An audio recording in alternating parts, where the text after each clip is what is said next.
అండి. అందరికీ నమస్తే. ఈరోజైతే నేను మీకు క్యాబేజీ కర్రీ ఏ విధంగా చేసుకోవచ్చు నేనైతే ఈ వీడియోలో మీకు చూపించబోతున్నాను. ఎంతో సింపుల్‌గా, టేస్టీగా క్యాబేజీ అయితే మనం ఈరోజు తయారు చేసేసుకుందాం. ఇంకెందుకు లేటు ఆలస్యం చేయకుండా మనమైతే ఈరోజు వీడియోలోకి అయితే వెళ్ళిపోదాం.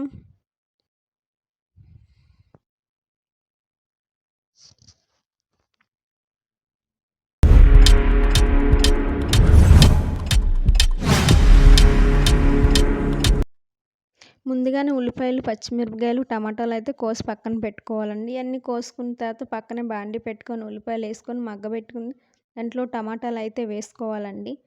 టమాటాలు మగ్గుతుండగానే పక్కన పొయ్యి మీద క్యాబేజీ కోసుకుని ఉడకబెట్టుకోవాలండి. దీంట్లోకి మాత్రం కారం, ధనియాల పొడి, అల్లం వెల్లుల్లి పేస్ట్, కల్లుప్పు మాడుతుందని కొంచెం వాటర్ అయితే యాడ్ చేస్తున్నాను.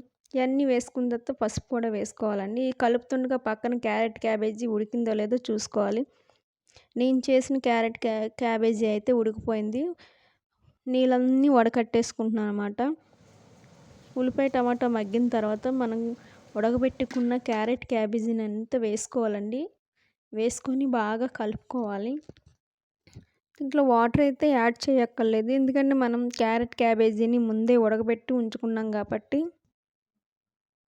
బాగా కలుపుకోవాలి. బాగా కలిపితేనే మనం వేసిన మసాలాస్ అన్నీ క్యాబేజీకి పడతాయి కదండి. దీంట్లోనే జీలకర్ర పొడి, చికెన్ మసాలా, గరం మసాలా వేసుకోవాలండి. వేసుకున్న తర్వాత బాగా కలుపుకోవాలి.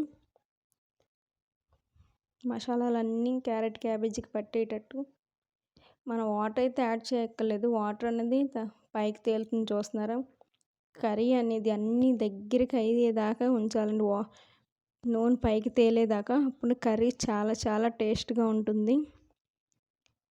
క్యాబేజీ ఇలా తయారు చేసుకోండి. చాలా చాలా బాగుంటుంది. మళ్ళీ మీరే చేసుకోవాలనుకుంటారు. ఎంతో టేస్టీ అయిన రుచికరమైన క్యాబేజీ అయితే రెడీ అయిపోయింది. లాస్ట్లోని కొత్తిమీరతో అయితే గార్నిష్ చేసేసుకున్నాను. మీ అందరికీ నచ్చితే లైక్ చేయండి, షేర్ చేయండి, కామెంట్ చేయండి.